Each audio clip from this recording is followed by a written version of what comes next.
This is the Sony PMW-F3, and this camera is my personal camera. I've got it unplugged, which means that this dual link system is functional. It's spitting out uncompressed data out the back of it through a dual link system.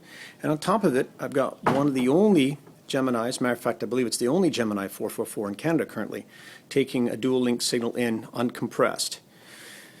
Now, this isn't my fully dressed system, because my fully dressed system has a Berkey plate on the back here, adjustable Berkey plate that runs everything either through a 3-stud Atom Bauer using P-tap and adapter for LEMOs and 4 pins and so forth, or I have another system which is blocks.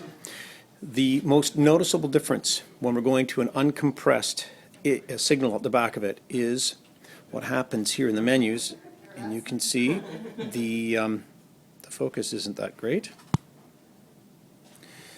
So we're looking at, in the video setup menu, we're looking at the dual link gamma select, which is off right now. I'm going to switch that to 1.5 gig RGB 444 and S-Log, and I'll go ahead and execute that, and you can see instantaneously that the internal gamma that was selected is no longer applicable. More importantly, the image gets quite a bit brighter because of the gain in exposure latitude.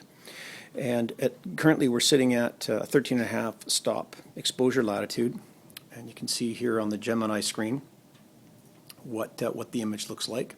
We've got the digi-optical, currently we've got the digi-optical 18 to 50 on the front of it. Just more for a tool to demonstrate what's capable of. The beautiful thing about the Gemini 444 is that it's very lightweight. As you can see, it's quite a small little unit. The heatsink on the back. It's extremely lightweight. And one of the big advantages of that, of course, is transporting it. If you're using it in the field, for example, it won't weigh a lot. It won't take a lot of space. The other major benefit is power consumption. It's extremely conservative. I can run a Dionic 90 battery on the camera for at least, with the camera recording to S/S and to the Gemini, I can run a Dionic 90 for at least 2.5 hours without any issues. The other beautiful thing about this system is the connectivity of it. So we've got a variety of inputs and outputs that we can use with this Gemini, the 422, 444.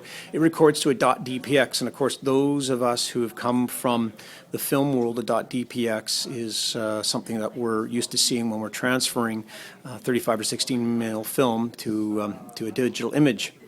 It is my understanding that Gemini has very near future a system that will allow us to connect rails to either side of this and attach it in a variety of other methods other than just the current rear 1/4-inch thread.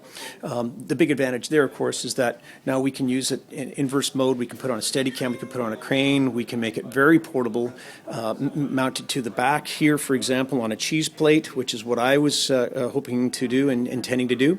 One of the cool things about this solid-state recorder is it's got two solid-state drive ports on it. And that is a major benefit over many of the other systems on the market currently for a variety of reasons. This will let you record from one card and bump to the next card continuously. It'll allow you to hot swap, which in the field, if you're doing dramatics, for example, long takes, or you're doing documentary work, where I will be using this primarily as reality and documentary work, having those two cards is a major benefit. Stay tuned for my next episode. We're going to take a look at the HDX 35, which is a B4 to PL mount adapter for the front here.